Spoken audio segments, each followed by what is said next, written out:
The night my husband left me crying in the rain was the night I accidentally got into a car with the most dangerous man in the city. And it was the best mistake I ever made. The storm outside matched the chaos in my heart as I pressed my back against the cold brick wall of St. Mary's Children's Hospital.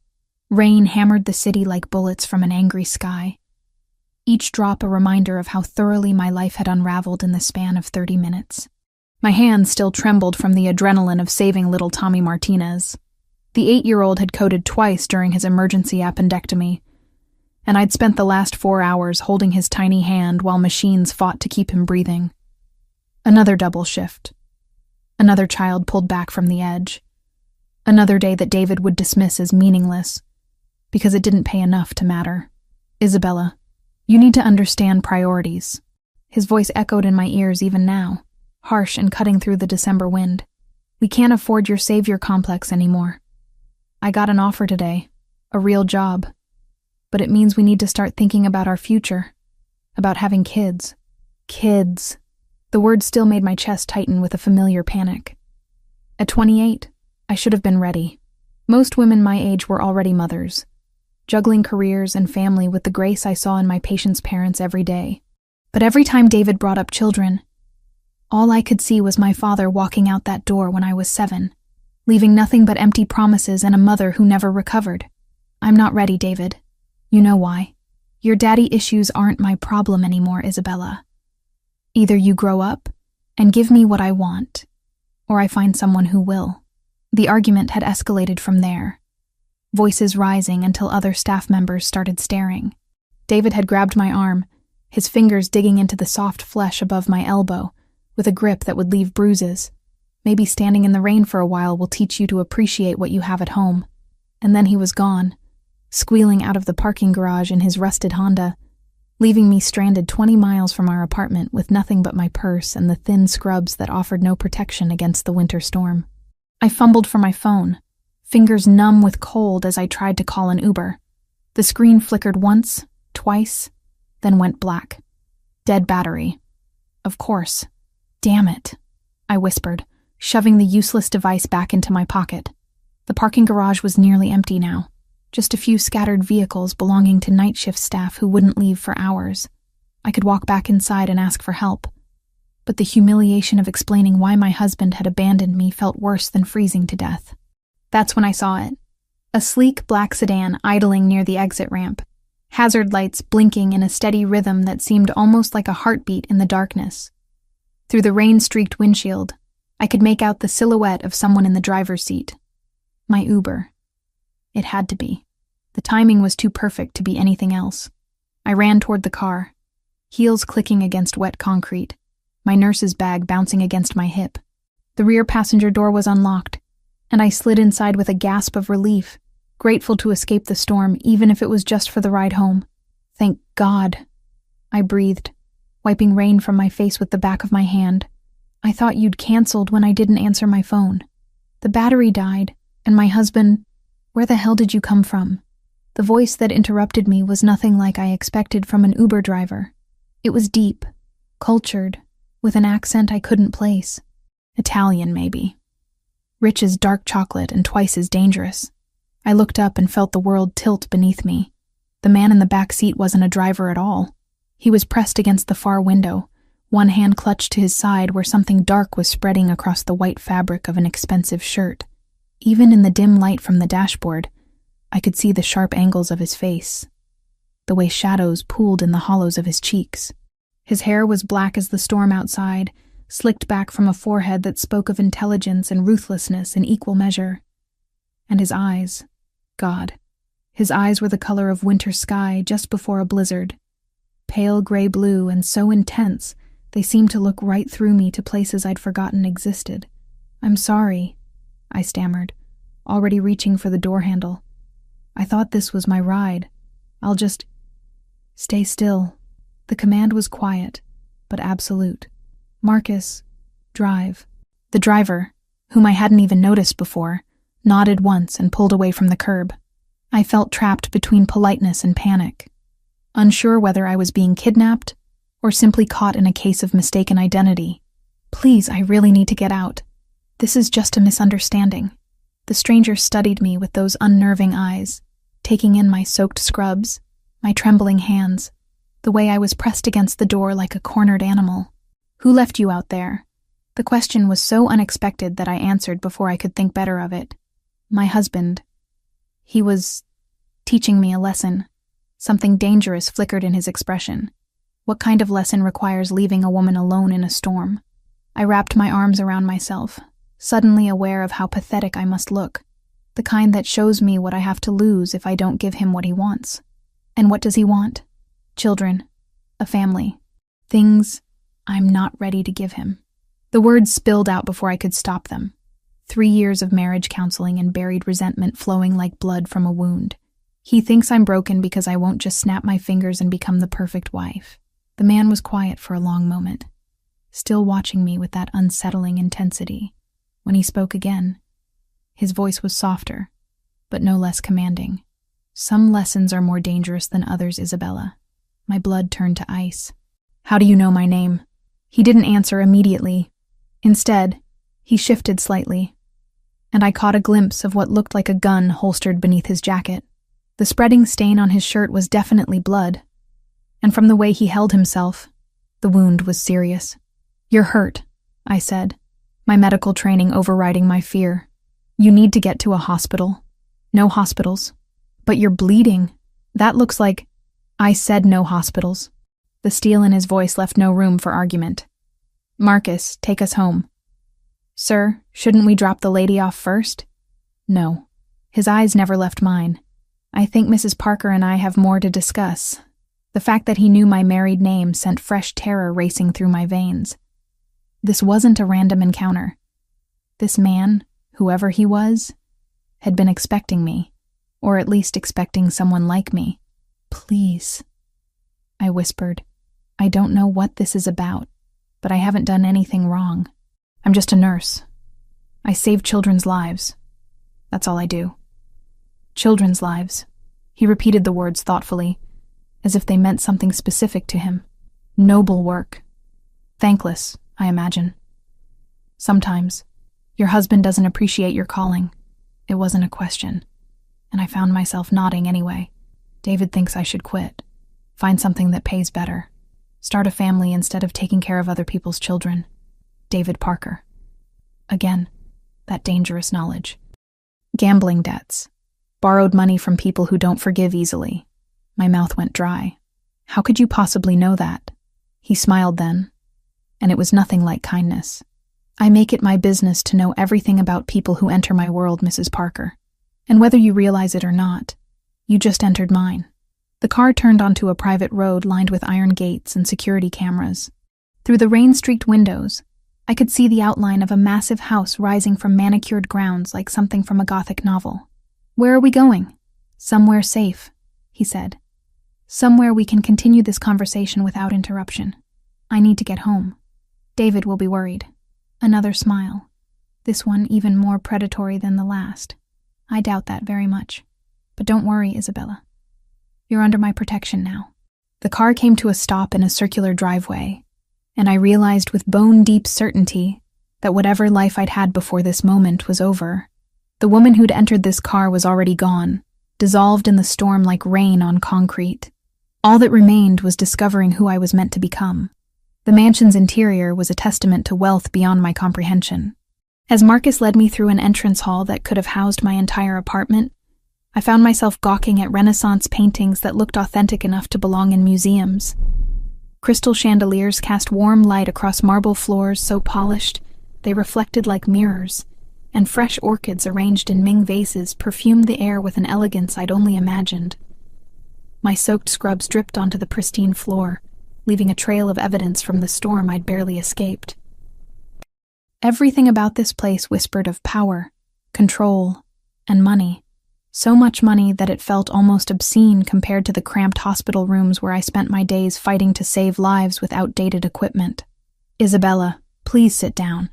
The man's voice came from behind me, and I turned to see him moving slowly but deliberately toward an ornate chair near a fireplace that could have roasted an entire pig. In the better lighting, I could see just how pale he'd become, though his composure remained unshakable. "You need medical attention," I said, my professional instincts kicking in despite the surreal circumstances. That wound is still bleeding. I'm aware. He settled into the chair with practiced grace that couldn't quite hide his discomfort. But first, we need to address your situation. My situation is that I'm soaking wet in a stranger's house. I wrapped my arms around myself, suddenly conscious of how inappropriate my presence here was. I should call a taxi. With what phone? His pale eyes held a hint of amusement. And I'm hardly a stranger anymore. Allow me to properly introduce myself. Lorenzo Valenti. The name meant nothing to me, but the way he said it suggested it should. There was weight behind those syllables, a history of both reverence and fear that I couldn't begin to understand. Mr. Valenti, I appreciate you helping me escape that storm, but I really need to get home. To David? The question carried more knowledge than I was comfortable with. The man who abandoned you in a parking garage during the worst storm of the season? Heat flushed my cheeks. My marriage isn't perfect, but that doesn't give you the right to— Rosa, he called out, and almost immediately, a woman appeared in the doorway. She was perhaps 60, with silver-streaked hair pulled back in an elegant chignon, and eyes that missed nothing. Her clothing was simple, but expensive, and she carried herself with the quiet authority of someone who ran this household with absolute efficiency. Yes, Mr. Valenti. Please prepare the blue suite for Mrs. Parker. She'll be staying with us tonight. I will not. I stood up abruptly, water still dripping from my hair.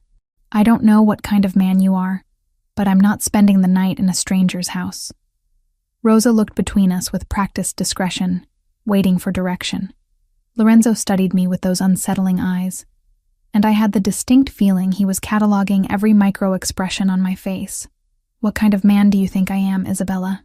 The question was loaded with implications I didn't want to explore. I think you're the kind of man who knows too much about people he's just met. Fair enough. He reached into his jacket pocket, causing me to tense until I realized he was only retrieving a phone, and began typing with swift efficiency. Your full name is Isabella Marie Parker, née Richardson. You're 28 years old, born in Portland, Oregon. Your parents died in a house fire when you were 19, leaving you with substantial medical debt that you're still paying off. My blood turned to ice. How could you possibly know that? You graduated summa cum laude from Oregon Health Sciences University with a bachelor's in nursing, specialized in pediatric care because you wanted to protect children, the way no one protected you after your father walked out when you were 7. Stop. My voice came out as barely a whisper. You married David Parker 3 years ago. He works construction when he can find steady employment, but he has a gambling problem that's gotten progressively worse. Currently, he owes approximately $47,000 to various bookmakers and loan sharks. The room seemed to spin around me. That's impossible. David doesn't gamble that much, doesn't he? Lorenzo set his phone aside and fixed me with those penetrating eyes. When was the last time you saw your joint bank account, Isabella? I opened my mouth to answer, then realized I couldn't. David handled all our finances, said it was easier that way, that I had enough stress at work without worrying about bills and budgets. I trusted him, because trusting him was easier than confronting the possibility that I'd married another man who would abandon me when things got difficult. You investigated me. The words came out accusatory, but underneath the anger was a bone-deep fear. Why? I investigate everyone who enters my world. Lorenzo's expression remained neutral, but there was something almost gentle in his tone. And whether you realize it or not, you entered my world the moment you got into that car. I made a mistake. I thought you were my Uber driver. There are no mistakes in my line of work, only opportunities and consequences. He gestured toward Rosa, who had remained silent throughout this exchange. The blue suite, please, and ask Marcus to bring Mrs. Parker's belongings from the car. I don't have any belongings, I protested. Just my purse and the bag in the back seat. The one you brought from the hospital, my medical kit. In all the chaos, I'd forgotten I was still carrying my supplies. Some nurses left their kits at work, but I'd learned to keep essential items with me after too many emergencies where seconds mattered. You really do need medical attention, I said, looking at the spreading stain on his shirt. Let me help you. Why? The question seemed genuinely curious. You don't know me. For all you understand, I could be dangerous. Are you? A ghost of a smile played at the corners of his mouth. Very. Then why help me at all? Why not just drop me off somewhere and continue with whatever you were doing? Because, Isabella Parker, he said, rising from his chair with careful deliberation, your husband's debts have made you a person of interest to some very unforgiving people. Whether you know it or not, you're already in danger. The words hit me like a physical blow. What kind of danger? The kind that doesn't ask politely for repayment. Lorenzo moved closer, and I could smell his cologne. Something expensive and masculine that made my pulse quicken in ways I didn't want to examine. The kind that uses family members to encourage prompt payment. You're trying to scare me. I'm trying to save your life. His voice dropped to barely above a whisper. Your husband borrowed money from people who consider breaking kneecaps a reasonable collection method. You think they won't use a pretty nurse to motivate him? My legs felt suddenly weak. I sank back into the chair, mind reeling with implications I'd been too naive to consider. All those late nights David claimed to be working extra shifts. All those mysterious phone calls he took in the other room. All those times he'd been evasive about money, about bills, about why we could never seem to get ahead despite both of us working full-time. How much does he really owe? I asked. More than he can pay. Lorenzo's expression was almost sympathetic. More than he'll ever be able to pay without help. And you're offering to help? There had to be a catch. Men like Lorenzo Valenti didn't help people out of kindness. I'm offering you protection. He extended his hand toward me. Come, let's take care of this wound and then we can discuss terms. Terms? I stared at his outstretched hand, knowing that taking it would change everything. Protection isn't free, Isabella. But I promise you, the price I'm asking is far more reasonable than what David's creditors will demand. I looked up into those pale eyes and saw something that scared me more than any threat. Genuine concern. This man, this stranger who knew intimate details about my life, actually seemed to care what happened to me. Against every instinct screaming at me to run, I placed my hand in his. Good. His fingers closed around mine with surprising gentleness. Rosa will show you to your room after we're finished. You're safe here. Safe. The word felt foreign on my tongue. A concept I'd forgotten existed somewhere between my father's abandonment and David's increasing desperation. For the first time in years, I almost believed it might be true. The blue suite Rosa had prepared for me was larger than the apartment David and I shared. Egyptian cotton sheets draped a king-sized bed that could have slept 4 people comfortably, while floor-to-ceiling windows overlooked gardens that remained beautiful even in winter's harsh grip. A marble bathroom contained amenities I'd only seen in luxury hotel magazines, and a walk-in closet held clothing in exactly my size. I stood before those clothes now, fingering fabric that cost more than I made in a month. Silk blouses, cashmere sweaters, designer jeans that had never seen the inside of a discount store. Everything fit perfectly, as if Lorenzo had somehow known my measurements down to the last inch. The realization sent another chill through me. How long had he been watching? How much did he know about my daily routines, my preferences, my life with David? I'd spent 2 hours treating Lorenzo's wound after I'd agreed to stay. The bullet had passed cleanly through his side, missing vital organs by mere inches. As I'd cleaned and sutured the injury, he'd remained perfectly still, watching my face with those unsettling pale eyes. His pain tolerance was inhuman. Most people would have been writhing or at least gripping something for support. But Lorenzo had simply observed me work as if I were providing routine medical care rather than battlefield surgery in his living room. You have steady hands, he'd said as I'd finished the final stitch. I work with children. Steady hands are a requirement. And yet you're trembling. I had been. Not from the medical procedure. I could suture wounds in my sleep. But from the growing awareness that Lorenzo Valenti was unlike any man I'd ever encountered. There was something predatory about his stillness, something dangerous in the way he seemed to anticipate my every move. Now, dressed in borrowed clothes that fit like they'd been tailored for my body, I tried to process the conversation we'd had afterward. Lorenzo had explained, in terms both clinical and terrifying, exactly how deep David's gambling debts ran. Not just the $47,000 he'd mentioned, but additional loans from progressively more dangerous sources.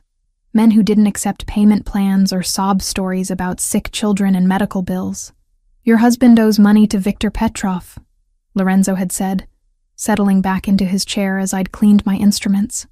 Do you know that name? I'd shaken my head, though something about it made my skin crawl. Petrov runs the Russian interests in this city. Unlike more traditional organizations, his people don't believe in gradual escalation. They prefer to make examples that discourage future problems. What kind of examples? The kind that leave widows and orphans. The memory made my hands shake now as I selected a cream-colored sweater from the closet. Everything about this situation screamed danger. Yet I felt safer here than I had in months at home. When had I stopped feeling secure in my own marriage? When had David's increasingly erratic behavior become my new normal? My phone. Lorenzo had provided a replacement after mine died. Buzzed with an incoming call. David's number flashed on the screen, and my stomach clenched with familiar anxiety. Hello? Where the hell are you? His voice was sharp with panic and anger. I came home and you weren't here. Your phone was going straight to voicemail. My phone died. I'm staying somewhere safe tonight. Safe? What's that supposed to mean? Safe from what? The question hung between us, loaded with implications I wasn't ready to voice. How could I tell him I knew about his debts? About the people he'd borrowed from? About the fact that my life might be in danger because of his choices? Safe from you, I said instead. From arguments about children and priorities and why I'm never enough the way I am. Isabella, come home. We can talk about this. Can we? Or will you just tell me again that my job doesn't matter? That saving children's lives is less important than making babies? There was a long pause.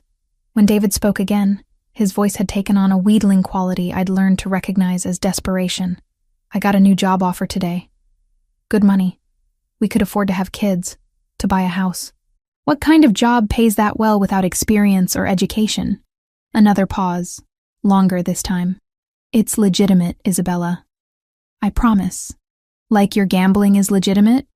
Like those phone calls you take in the other room are legitimate? I don't know what you're talking about. The lie came so easily, I wondered how many others he'd told me over the years. How many times had I accepted his explanations without question? Because believing him was easier than confronting the truth. I can't do this anymore, David. I can't pretend everything is fine when it's not. Where are you staying? I'll come get you. No. The word came out sharper than I'd intended. I need time to think. Think about what? We're married, Isabella. You can't just disappear. You left me in a parking garage during a storm. If anyone disappeared first, it was you. I ended the call before he could respond, my hands shaking with adrenaline and something that might have been relief. For the first time in years, I'd stood up to David without apologizing or backing down. A soft knock at my door interrupted my thoughts. Come in. Lorenzo entered, moving more easily now that his wound had been properly treated. He'd changed into dark jeans and a black sweater that emphasized the breadth of his shoulders and the lean strength of his frame. In better light, I could see he was younger than I'd initially thought, perhaps 35, with the kind of masculine beauty that belonged in Renaissance sculptures. How are you feeling? I asked, noting the improved color in his cheeks. Better, thank you. His eyes took in my appearance, lingering on the way the borrowed clothes fit my figure. The clothing suits you. How did you know my size? I have excellent judgment when it comes to measurements. There was something almost playful in his tone, though his expression remained serious. Your husband called.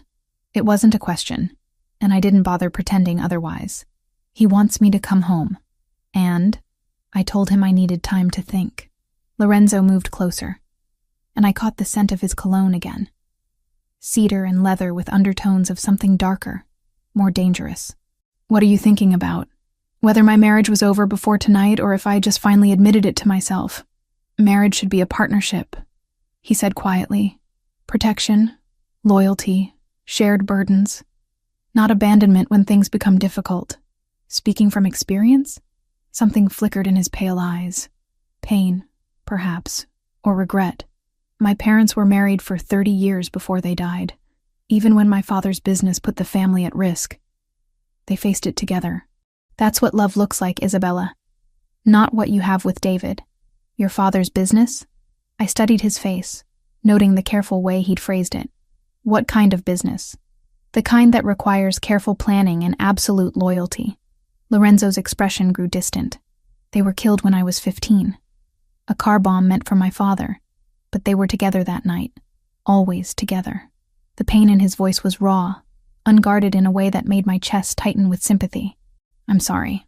I built everything I have now from nothing. Every dollar, every alliance, every moment of safety I've created came from understanding that family is the only thing that matters in this world. And that's what you do? You build safety? His smile was sharp as a blade. I build empires, Isabella. Safety is just a side effect.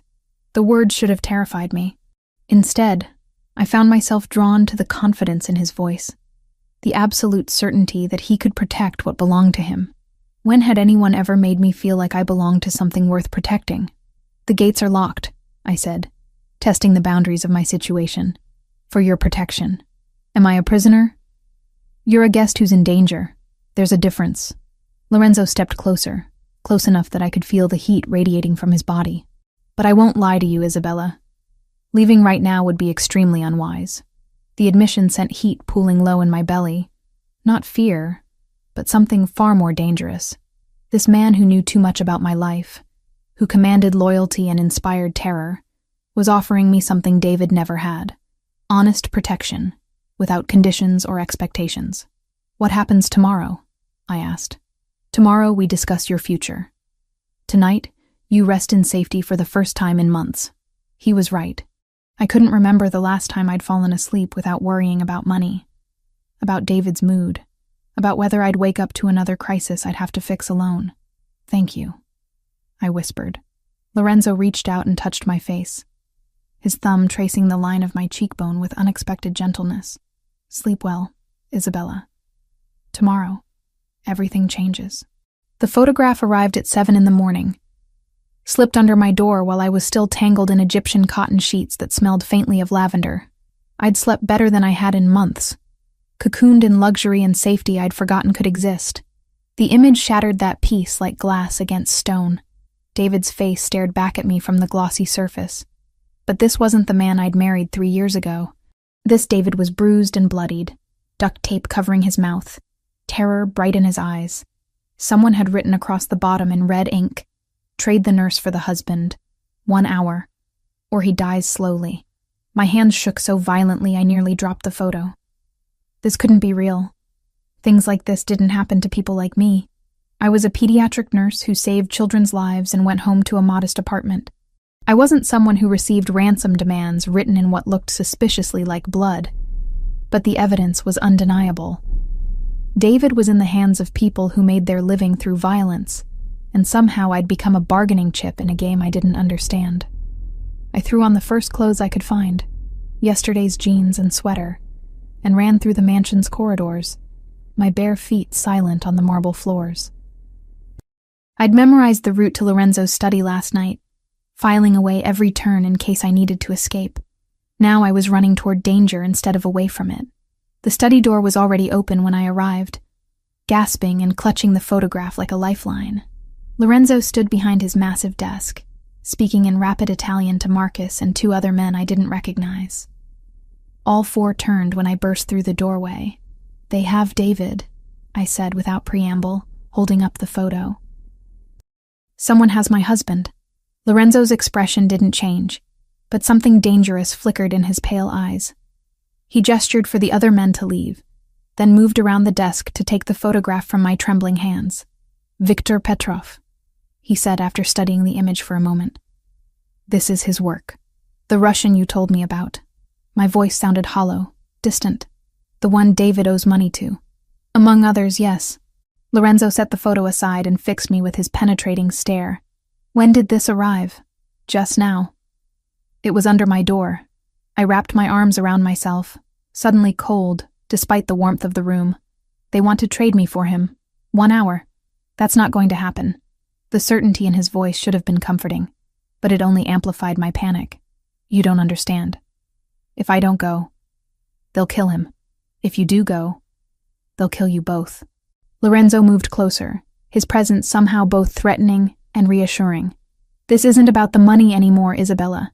This is about sending a message." What kind of message? That no one takes what belongs to me without consequences. The possessive pronoun hit me like a physical blow. I don't belong to you. Don't you? His voice dropped to barely above a whisper. You're wearing my clothes, sleeping in my house, under my protection. You've seen my vulnerabilities, touched my blood. In my world, that creates bonds that don't break easily.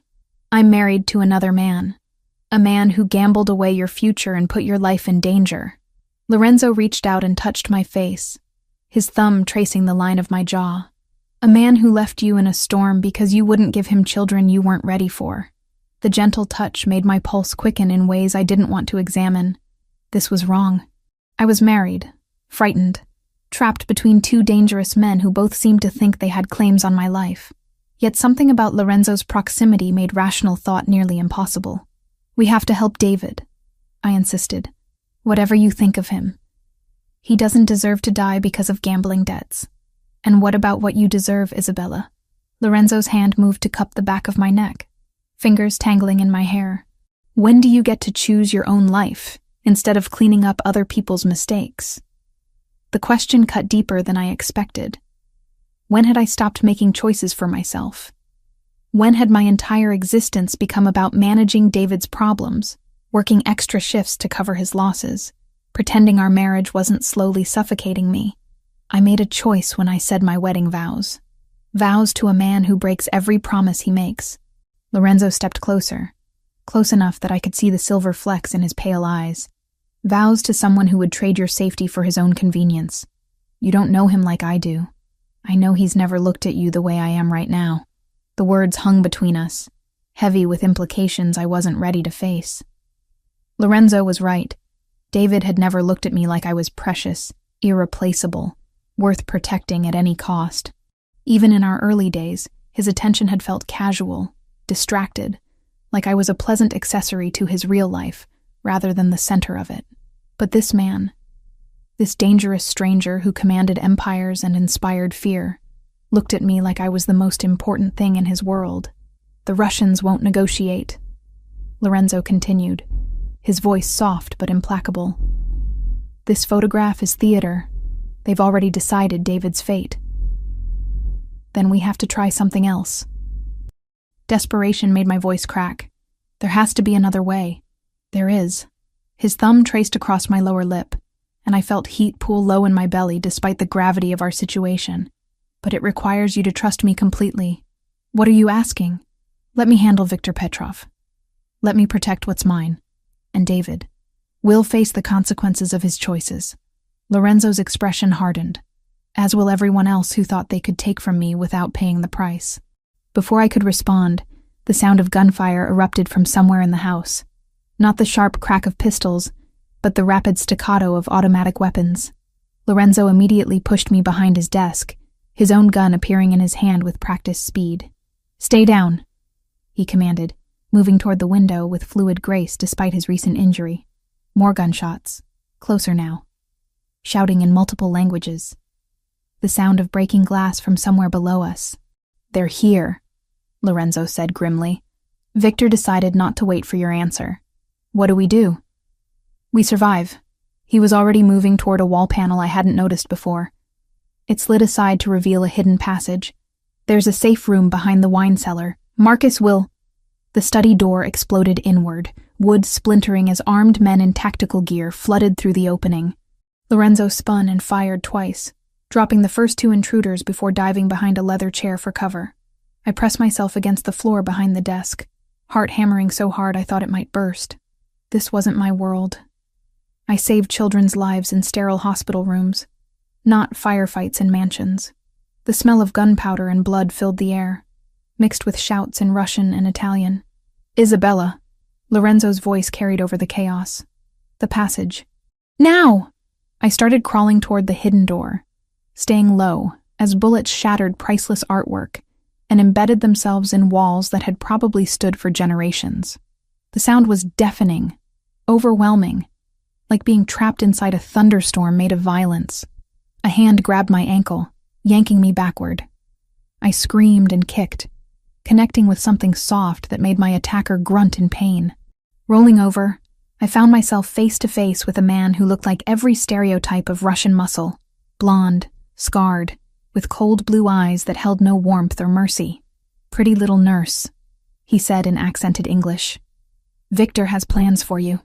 I clawed at his face, my nails finding purchase on his cheek and drawing blood. He cursed and raised his hand to strike me. The gunshot was deafeningly loud. The Russian's head snapped back, and he crumpled to the floor beside me, his blood spattering across the Persian rug. Lorenzo stood over us, smoke still rising from the barrel of his gun, his pale eyes blazing with fury that made him look less like a man and more like an avenging angel. "No one touches what belongs to me," he said, extending his hand toward me. I took it without hesitation, letting him pull me to my feet. In that moment, with death surrounding us and violence painting the air red, I realized something that should have terrified me. I wanted to belong to Lorenzo Valenti more than I wanted to breathe. "Come," he said, guiding me toward the hidden passage. "We have work to do." As we disappeared into the darkness behind the wall, leaving the sounds of battle behind us, I understood that whatever happened next would determine not just whether I lived or died, but who I would become if I survived. The woman who entered that passage wasn't the same one who'd entered Lorenzo's car less than 24 hours ago. That Isabella Parker had been a victim, a woman who accepted abandonment and betrayal as the price of love. This Isabella was someone else entirely, someone who might be worth fighting for after all. The safe room beneath Lorenzo's mansion was a marvel of paranoid engineering. Steel-reinforced walls, independent air supply, enough food and water for 2 weeks, and communication equipment that could reach anywhere in the world. I sat in stunned silence on a leather sofa that probably cost more than my annual salary, watching Lorenzo coordinate his response to the attack through encrypted phones and video monitors. David was alive. The cameras throughout the property had captured Viktor Petrov's men dragging him from a black van before the shooting started. He was battered and terrified, but breathing. That should have been my only concern. Instead, I found myself fixated on the man pacing the small space like a caged predator, his movements fluid despite the bandages I'd wrapped around his torso just hours earlier. "How long have you been planning this?" I asked, when he finally ended his latest call. Lorenzo paused mid-stride, his pale eyes fixing on me with that unsettling intensity I was beginning to recognize. "Planning what?" "David's debts. The Russians. Me ending up in your car." I stood up, sudden anger overriding my fear. "None of this is coincidence, is it? You think I orchestrated your husband's gambling addiction?" There was genuine curiosity in his voice, as if my accusation intrigued rather than offended him. "I think you're the kind of man who manipulates situations to get what he wants." I crossed my arms, trying to project confidence I didn't feel. "And for some reason you wanted me." Very perceptive. Lorenzo set his phone aside and gave me his full attention. "You're right, of course, though not in the way you imagine. Then explain it to me." He was quiet for a long moment, studying my face as if cataloging every micro-expression. When he spoke, his voice carried a weight I hadn't heard before, something that might have been regret. "I've been watching David Parker for 6 months, not because of his debts, but because of his connection to you." Lorenzo moved closer, and I fought the urge to step back. "Your husband wasn't just gambling, Isabella. He was laundering money for Viktor Petrov." The words hit me like a physical blow. "That's impossible." "Is it? All those construction jobs that paid cash, the mysterious phone calls, the sudden influx of money followed by devastating losses." Lorenzo's expression was almost sympathetic. David was cleaning Russian funds through a network of legitimate businesses. The gambling debts were just cover for what he was really doing. My legs felt suddenly weak. I sank back onto the sofa, mind reeling with implications I'd been too naive to see. He was working for them, among others. David is what we call a useful idiot, someone who does criminal work without understanding the larger picture. Lorenzo sat beside me, close enough that I could smell his cologne. But useful idiots become liabilities when they start asking questions or getting greedy. So Victor decided to eliminate him. Victor decided to use him as bait. David's real value wasn't his money laundering skills. It was his access to you. I stared at Lorenzo, feeling pieces of a puzzle clicking into place with sickening clarity. Me?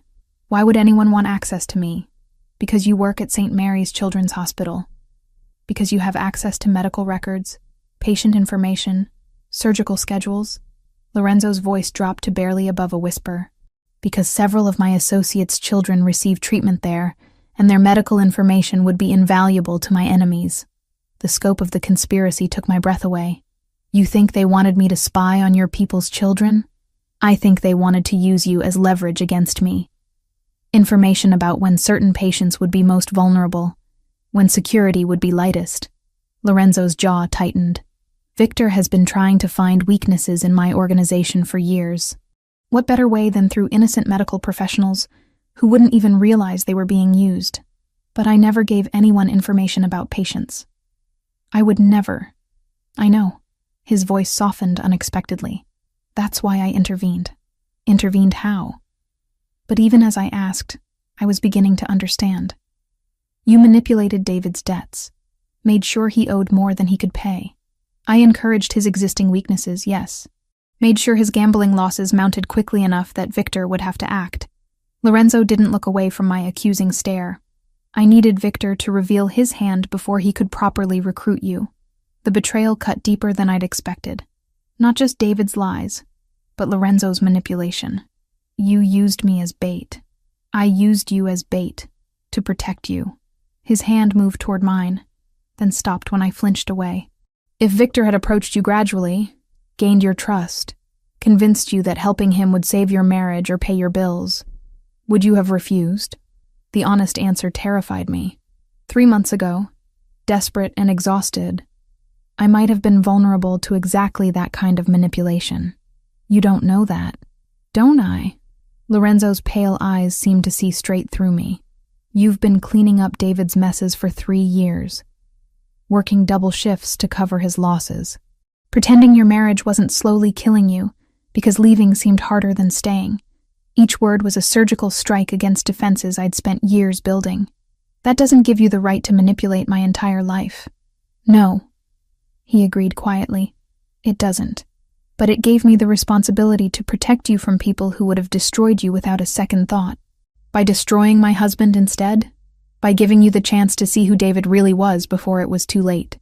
Lorenzo stood and moved to one of the monitors, where grainy security footage showed Victor's men positioning themselves around the mansion's perimeter. The question now is what you want to do with that knowledge. I stared at his back, emotions warring inside me like competing storms. Anger at his manipulation, fear for David's safety, and underneath it all, a terrible gratitude that someone had finally told me the truth about my marriage. What are my options? You can continue pretending David is worth saving. Go home, clean up this mess. Spend the rest of your life wondering when the next crisis will hit. Lorenzo turned to face me, and I saw something vulnerable in his expression. Or you can accept that some situations can't be fixed, only escaped. And if I choose escape, what then? Then you stay here, under my protection, and we figure out how to build something better than what you're leaving behind. The offer hung between us like a bridge over dangerous water. Crossing it would mean abandoning everything I'd thought I wanted, everything I'd tried to build with David. But staying on this side meant returning to a life that had been slowly suffocating me for years.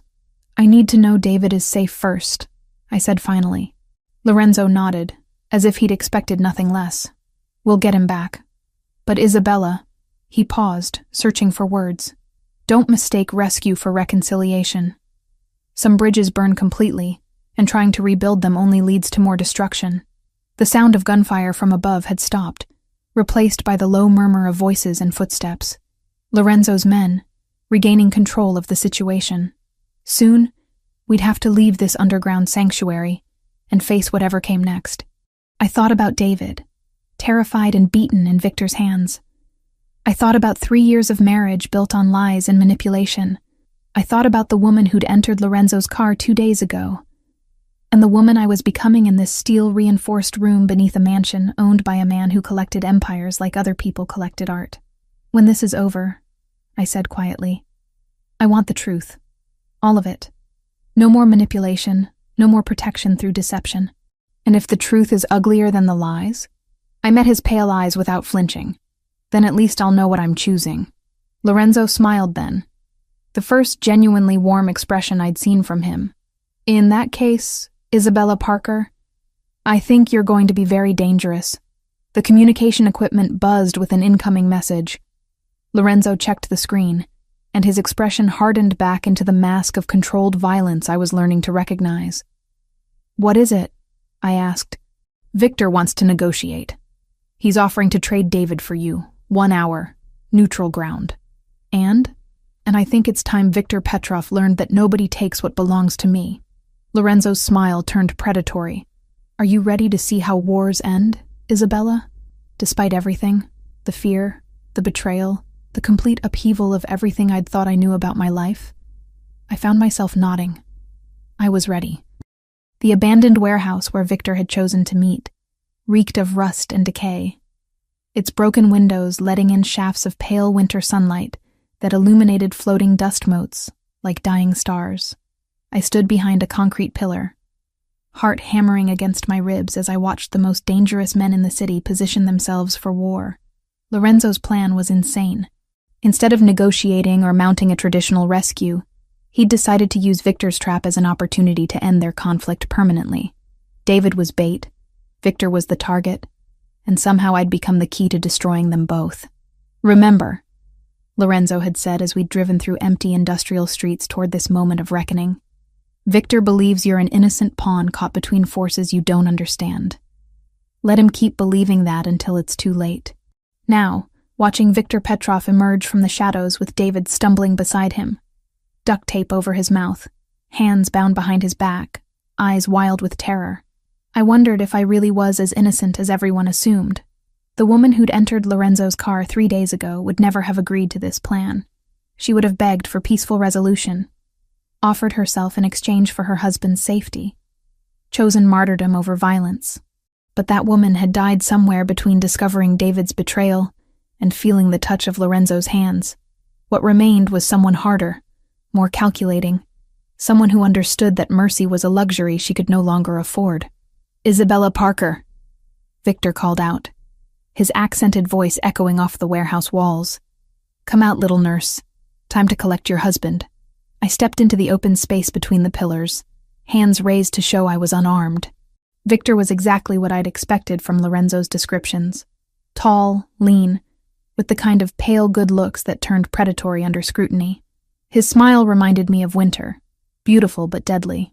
There she is, he said, gesturing for his men to spread out in a loose semicircle. The woman worth so much trouble. David's eyes found mine over the tape covering his mouth. I saw relief there, hope, the absolute faith that I would save him the way I'd saved him from everything else over the past 3 years. The weight of that expectation should have crushed me. Instead, I felt nothing but a cold assessment of the situation. Let him go, I said, proud that my voice didn't shake. You have what you wanted. Do I? Victor stepped closer, dragging David with him. I wanted Lorenzo Valenti's weakness. Instead, I find myself wondering if you're more dangerous than valuable. I'm a pediatric nurse. The only danger I pose is to your men's tetanus vaccinations. Victor laughed, a sound like breaking glass. Humor. I like that in a woman. Tell me, Isabella, what do you know about your husband's business arrangements? I know he's a gambling addict who makes poor decisions. I kept my voice level, matter of fact. I know he borrowed money he couldn't repay. And that's all? What else would there be? Victor studied my face for signs of deception. Behind him I could see Lorenzo's men moving through the warehouse's upper levels, silent as shadows. Marcus crouched behind an overturned shipping container, rifle trained on Victor's position. 2 others had flanked the Russians from the east, waiting for Lorenzo's signal. Your husband was washing money for my organization, Victor said finally. Quite successfully, until his gambling problem made him unreliable. I let shock register on my face, widening my eyes and taking a small step backward. Money laundering? David doesn't know anything about that kind of business. Doesn't he? Then how do you explain the $47,000 in cash we found hidden in your apartment? My blood actually ran cold at that revelation. There had been money hidden in our home and I'd never known about it. How many other secrets had David kept from me? How many other lies had I accepted without question? I didn't know. Of course you didn't. Victor's smile grew wider. Lorenzo chose well when he decided to claim you. A woman who sees only what she wants to see, who asks no difficult questions, who cleans up messes without complaint. Perfect for a man in his position. Lorenzo didn't claim me. I'm married to David. Are you? Married to a man who used you as collateral? Who sold information about your hospital to finance his debts? Victor gestured toward David, whose expression had gone from hopeful to ashamed. Did you know your husband provided patient schedules for 3 of Lorenzo's associates' children? Surgery dates, recovery periods, visiting hours. The betrayal hit me like a physical blow. David hadn't just been washing money. He'd been trading information that could have gotten children killed. Children I might have been treating, holding their hands as they faced surgery, comforting them when they cried for their parents. You're lying, I whispered. But even as I said it, I knew he wasn't. Ask him yourself. Victor ripped the tape from David's mouth, causing him to cry out in pain. Isabella. David's voice was hoarse, desperate. I'm sorry. I never meant for any of this to happen. They said they just needed schedules, harmless information. I didn't know they were planning to hurt anyone. You gave them children's medical information? My voice came out flat, emotionless. I had debts, serious debts. These people don't accept payment plans. David's eyes filled with tears. I thought if I helped them with some minor details, they'd forgive what I owed. Minor details. I repeated the words like they were in a foreign language. Children's surgery schedules are minor details. Nothing happened. No one got hurt. Because Lorenzo stopped you, the pieces were falling into place now, creating a picture so ugly I could barely comprehend it. He found out what you were doing and made sure Victor couldn't use that information. Victor's smile faltered slightly. He'd expected my shock to turn to forgiveness, or at least to pity for my husband. Instead, I was looking at David like he was something toxic I'd accidentally touched. Isabella, please. David begged. I love you. I know I made mistakes, but we can fix this. We can start over. Start over? I laughed, and the sound echoed strangely in the empty warehouse. You mean like we started over after the gambling? After the lies about working late? After leaving me in a storm because I wouldn't give you children you could put in danger? I would never hurt a child. You already did. The moment you sold their information, you hurt every child in that hospital. I took a step closer and David actually flinched. How much were you paid for each surgery schedule, David? What's the going rate for a 10-year-old's recovery period? Victor was watching this exchange with growing unease. This wasn't how interrogations usually went.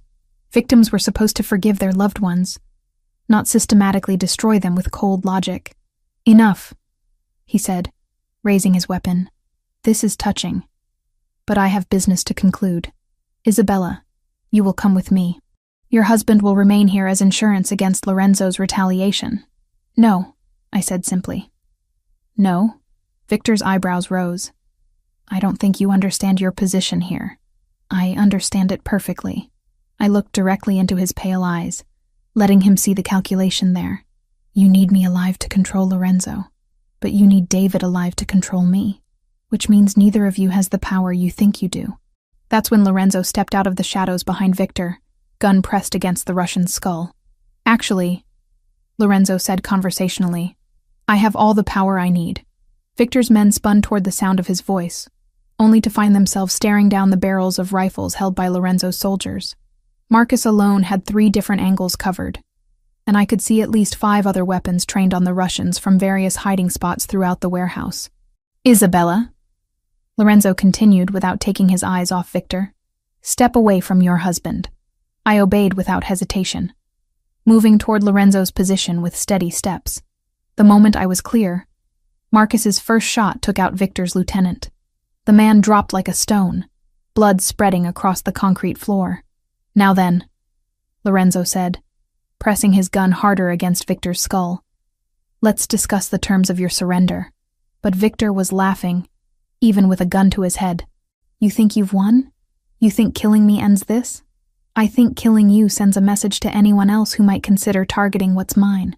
And what about him? Victor nodded toward David, who was sobbing openly now. What message does keeping him alive send? Lorenzo's pale eyes flicked to me, asking a question he couldn't voice in front of Victor. What did I want him to do with the man who'd betrayed not just me, but children under my professional care? I looked at David, really looked at him, and saw not the man I'd married, but a weak, selfish stranger who'd put money ahead of innocent lives, who'd used my compassion as a shield for his cowardice, who would do it all again if given the chance, because that's who he fundamentally was. David made his choice, I said quietly. Now he lives with the consequences. Lorenzo's smile was sharp as winter wind. You heard the lady, Victor. Some bridges burn completely. The gunshot that followed was surprisingly quiet in the vast space of the warehouse. Victor Petrov crumpled to the floor, his war with the Valenti family finally over. David screamed through his bonds, but I felt nothing as I watched the man who'd threatened children bleed out on concrete. This was justice, not murder. This was protection, not violence. This was the moment I stopped being Isabella Parker and became something else entirely. Lorenzo holstered his weapon and turned to me, searching my face for signs of shock or regret. What he found instead was acceptance, resolution, and something that might have been relief. No going back now, he said softly. Good, I replied, and meant it completely. War came to the city in the form of unmarked vans and midnight explosions. 3 weeks after Victor's death, his lieutenants emerged from hiding like cockroaches scattered by sudden light. They wanted blood, Lorenzo's blood, and they were willing to burn down half the city to get it. I watched the violence unfold from the safety of Lorenzo's reinforced penthouse, high above streets where black SUVs prowled like mechanical predators. The news called it a gang war, territorial disputes between organized crime families. They had no idea they were witnessing the death throes of an empire built on the suffering of children. Dmitry Kozlov has taken control of Victor's operations, Lorenzo said, studying surveillance footage on multiple screens. He's more pragmatic than his predecessor, but also more ruthless. And David? I asked, though I wasn't sure why it mattered anymore. Being held at a medical facility on the east side. Kozlov is using him as insurance, leverage in case negotiations become necessary. 3 weeks ago, the mention of David's captivity would have sent me into panic. Now I felt only cold calculation. David had made his choices, sold children's safety for gambling money, betrayed me with the same casual thoughtlessness he'd shown throughout our marriage. Whatever happened to him now was simply consequence meeting cause. They'll kill him eventually, I said matter-of-factly. Yes. Lorenzo turned from the monitors, his pale eyes studying my face. Does that bother you? It should. I moved to the window overlooking the city, watching smoke rise from a warehouse district where another Russian front had been eliminated. A week ago, it would have destroyed me. Now I can barely remember why I thought he was worth saving. Guilt is a luxury we can't afford during wartime. Is that what this is? A war? It's extermination. Lorenzo joined me at the window, his presence warm and solid beside me. Victor's organization was a cancer. Cutting out the tumor isn't enough. You have to eliminate every malignant cell or it spreads. The metaphor was apt. As a nurse, I'd seen too many children lost to diseases that seemed contained until they suddenly weren't. Sometimes radical treatment was the only option, even when it seemed brutal to outside observers. I want to help, I said quietly. Lorenzo went very still beside me. Help how? You said they're holding David at a medical facility.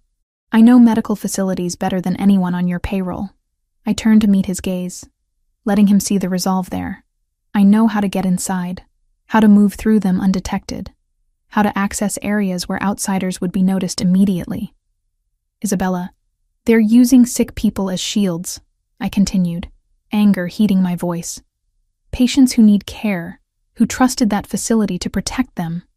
That makes this personal. It's too dangerous. More dangerous than leaving David alive to testify against you? More dangerous than letting Kozlov think he has leverage? I stepped closer, close enough to smell Lorenzo's cologne, to see the silver flecks in his pale eyes. I'm already part of this war, Lorenzo. Let me fight instead of just hiding. For a long moment he said nothing.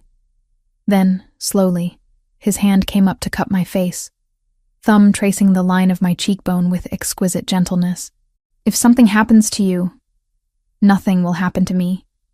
I'm too valuable alive, remember? and too dangerous to underestimate. I leaned into his touch, feeling the calluses on his fingers, the strength barely held in check. Besides, I'll have the best backup in the city. My men don't know medical protocols, hospital security, staff rotations, patient privacy laws. Then it's good they'll have a guide. Lorenzo was quiet for another heartbeat. When he spoke, his voice carried the weight of absolute command. No unnecessary risks. You follow my lead, obey my orders without question, and if I tell you to run, you run. Understood? And Isabella? His grip on my face tightened almost imperceptibly. If we do this, there's no going back. You'll have crossed a line that can't be uncrossed. I thought about the children whose surgery schedules David had sold, about the trust he'd betrayed, about the woman I'd been who cleaned up messes without asking why they kept happening. That woman was already gone, dissolved in the rain on a December night that felt like a lifetime ago. Good, I said. I'm tired of being someone who watches from the sidelines. The medical facility where Kozlov was holding David occupied an entire city block, a maze of interconnected buildings that had grown organically over decades. Perfect for hiding prisoners in plain sight, terrible for anyone trying to mount a rescue without proper inside knowledge. I walked through the main entrance at 11 p.m., dressed in scrubs I'd borrowed from my apartment and carrying forged credentials that identified me as Isabella Martinez, a traveling nurse brought in to help with the night shift. Lorenzo's people had done their homework. Isabella Martinez was a real person, currently vacationing in Aruba, whose employment history and qualifications were impeccable. The security guard barely glanced at my ID before waving me through. Medical facilities were notoriously understaffed and overworked. Temporary help was so common that new faces rarely attracted attention. I knew from Lorenzo's surveillance that David was being held in a private room on the 4th floor, the psychiatric wing where visitors were limited, and security cameras had convenient blind spots. Getting there required navigating a maze of corridors I'd memorized from stolen floor plans, avoiding nurses who might recognize me from my real job across town. The hardest part wasn't the infiltration. It was maintaining professional detachment as I passed rooms full of genuinely sick patients, children recovering from surgery, elderly patients fighting infections, people who had nothing to do with the war being fought around them, but who might become casualties anyway if Kozlov decided civilian shields weren't sufficient protection. David's room was at the end of a dimly lit hallway, guarded by a single man who looked more like a bouncer than medical staff. I approached with the confident stride of someone who belonged there, clipboard in hand, expression bored with routine. "Excuse me," I said in Spanish-accented English. "I need to check vitals on the patient in 4B. The guard looked me up and down, taking in the scrubs, the ID badge, the professional attitude. Nobody goes in without clearance from Kozlov. Then get clearance. This man has a heart condition that requires monitoring every 4 hours. Unless you want to explain to your boss why his leverage died of cardiac arrest." Uncertainty flickered in the guard's eyes. He pulled out a phone, speaking in rapid Russian. While he was distracted, I palmed the syringe I'd prepared. Not poison, just a fast-acting sedative that would put him down for several hours without permanent harm. "Kozlov says no visitors," the guard said, ending his call. "I'm not a visitor. I'm medical staff." I stepped closer. Invasion of personal space making him shift uncomfortably. "Look, I don't care about your business. I don't want to know why this patient is here or what you're planning to do with him. I just need to make sure he doesn't die before you're finished with him." The guard wavered, glancing between me and the closed door. That moment of indecision was all I needed. The needle slid between his ribs before he could react, finding the precise spot where it would deliver maximum effect with minimal damage.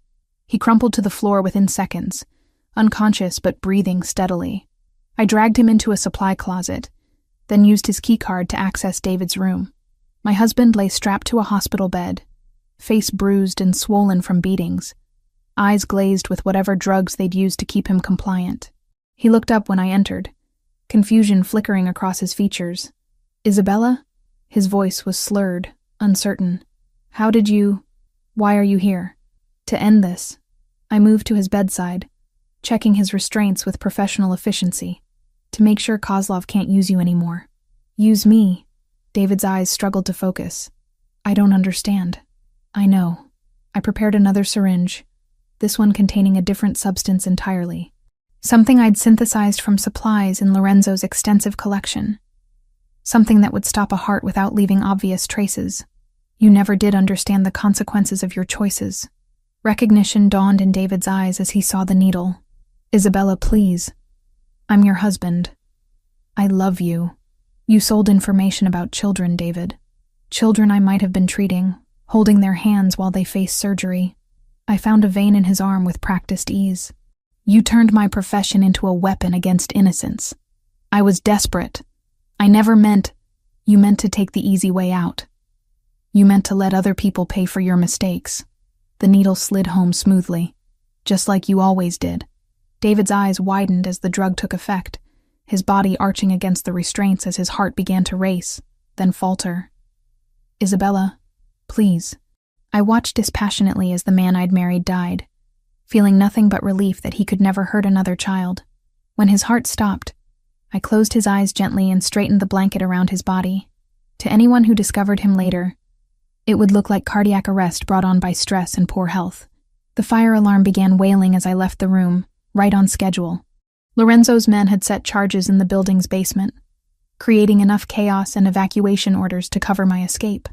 In the confusion of patients being moved and staff running emergency protocols, one traveling nurse disappearing into the night would go completely unnoticed. I met Lorenzo in the parking garage 6 blocks away, his pale eyes searching my face for signs of trauma or regret. What he found instead was the calm satisfaction of someone who'd finally stopped cleaning up other people's messes and started solving problems permanently. It's done, I said, stripping off the bloody gloves and dropping them into the disposal bag he provided. Any complications? None. Kozlov just lost his primary leverage, and the city just lost a man who endangered children for gambling money. I looked back toward the medical facility, where emergency vehicles were arriving to handle the fire alarm. Justice served. Lorenzo pulled me against him, strong arms wrapping around me with possessive relief. Welcome to the family business, Isabella. I tilted my face up to his, finally ready to claim what I wanted instead of what I thought I deserved. About time. When he kissed me this time, it wasn't gentle or questioning. It was claiming, possessing, marking me as his in ways that went far beyond protection or circumstance. I responded with equal hunger, finally admitting what I'd been denying since that first night in his car. I belonged to Lorenzo Valenti completely, and I'd just proven I was worthy of belonging to something that powerful. The war was over. My real life was just beginning.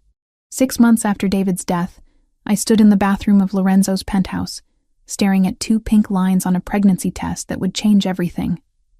My hands trembled as I set the plastic stick on the marble counter, mind racing through implications I wasn't sure I was ready to face.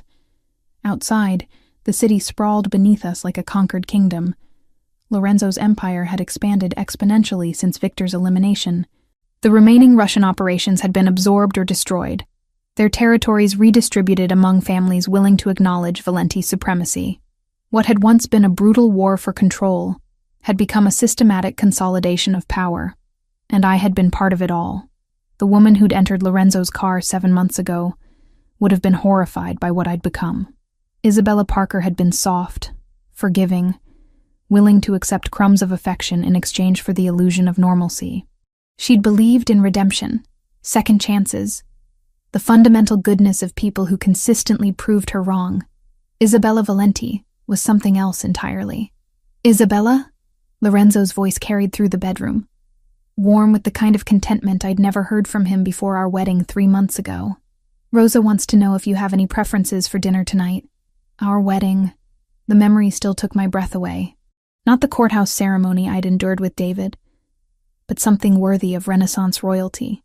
500 guests in an Italian cathedral, dress designed specifically for my body, diamonds that caught light like captured stars.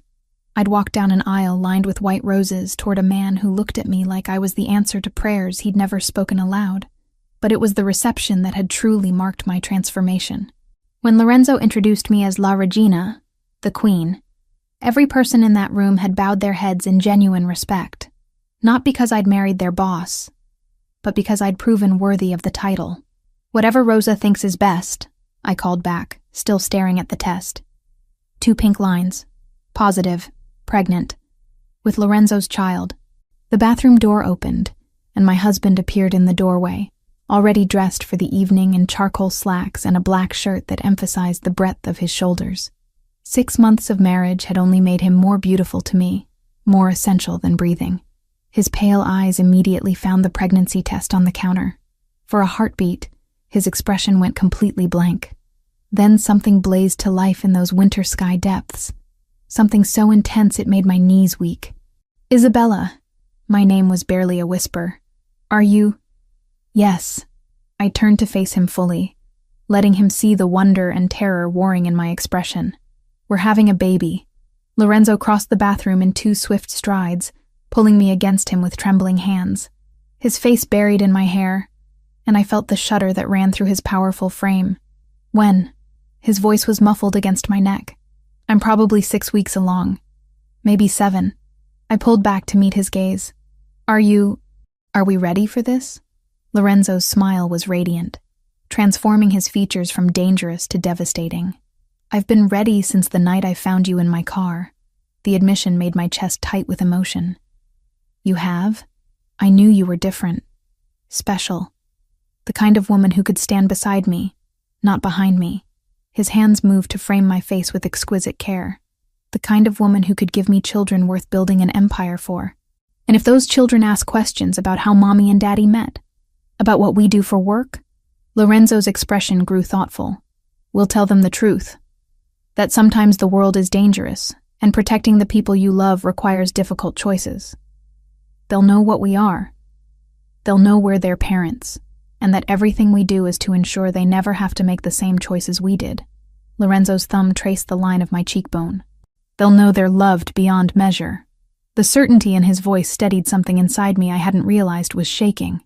This wasn't how I'd imagined becoming a mother, married to a man who commanded criminal enterprises, pregnant with a child who would inherit both vast wealth and dangerous enemies. But standing in Lorenzo's arms, feeling the strength and protection he radiated like heat, I couldn't imagine wanting any other future. 2 years later, I said suddenly. "What?" I smiled, imagining our future with sudden crystalline clarity. "Ask me in 2 years if I regret any of this. Ask me if I miss the woman who got into your car that night. And what will you tell me? That Isabella Parker died in a storm, and Isabella Valenti was born from her ashes." I rose on my toes to kiss him, pouring all my love and certainty into the connection. That she was reborn into something infinitely more powerful. 2 years later, I stood in the nursery of our new estate, a sprawling mansion outside the city where our children could grow up with space to run and guards to keep them safe, holding our 6-month-old son while watching our 15-month-old daughter take tentative steps across the plush carpet. Lucia had Lorenzo's pale eyes and my stubborn chin. Marco, named for the man who'd become like family to us both, had my coloring but his father's intense stare. Both were perfect, healthy, and blissfully unaware that their parents' love story had begun with violence and been sealed with blood. Lorenzo appeared in the doorway, still wearing his business suit, but with his tie loosened and sleeves rolled up. He'd been in meetings all day, restructuring our legitimate enterprises to provide cleaner income streams for future generations. The Valenti Foundation now operated 12 hospitals across 3 states, all providing world-class pediatric care. My professional background had proven invaluable in designing programs that actually helped children rather than exploiting them. "How was your day?" I asked, transferring baby Marco to his father's eager arms. "Productive. We acquired controlling interest in another pharmaceutical company, and the city council approved our proposal for the new children's wing." Lorenzo settled into the rocking chair, cradling our son with the same gentle competence he'd shown since the moment our children were born. "How was yours?" Lucia took 4 steps without holding on to anything. I scooped up our daughter, who immediately began babbling in the mixture of Italian and English that comprised her current vocabulary. And I had lunch with Rosa to discuss the charity gala next month. "Any problems with security arrangements?" "None. Marcus has everything handled." I studied my husband's face, noting the satisfaction there. "You're pleased about something specific. Dmitry Kozlov was arrested this morning. Federal trafficking charges. He'll spend the rest of his life in prison." Lorenzo's smile was sharp with old vengeance. "The last of Victor's lieutenants is finally gone. Good. I felt no guilt about my satisfaction. Kozlov had ordered the murder of 3 children during his brief reign as head of the Russian operations. His imprisonment was justice, not cruelty. The children are safer now. All children are safer now. Lorenzo looked up at me, pale eyes soft with something that still took my breath away after all this time. Do you ever regret it? Any of it? I settled onto the arm of his chair, our little family complete and perfect in this moment. Outside, security teams patrolled grounds that stretched for acres in every direction. Below, Rosa was preparing dinner with ingredients sourced from the organic garden we'd had installed last spring. Beyond the estate's walls, a city largely at peace prospered under the protection of a man who'd learned to channel violence into justice. I regret nothing, I said, meaning it completely. The woman who married David Parker wanted safety at any cost. The woman who chose you wanted something worth fighting for. And what was that? I looked at our children, at the man who'd given me a love I'd never thought possible, at the life we'd built from the ashes of who I used to be, everything we have right now. Lorenzo reached up to cup my face, thumb tracing the familiar path along my cheekbone. I love you, Isabella Valenti. And I love you, Lorenzo Valenti. More than I ever loved the woman I used to be. That evening, after our children were asleep and the house had settled into peaceful quiet, I stood once again at a window overlooking a city we'd helped shape. But this time, Lorenzo's arms were wrapped around me from behind, his hands resting protectively over the slight curve where our 3rd child was just beginning to grow. What are you thinking about? He murmured against my hair. That storm, I said softly. The night everything changed. Do you wish it had never happened? I leaned back against his solid warmth, watching lights twinkle across our domain like earthbound stars. I wish it had happened sooner. Lorenzo's laughter rumbled through his chest, vibrating against my back. Bloodthirsty queen. Your bloodthirsty queen, I corrected, turning in his arms to face the man who'd transformed my life in ways I was still discovering. Forever.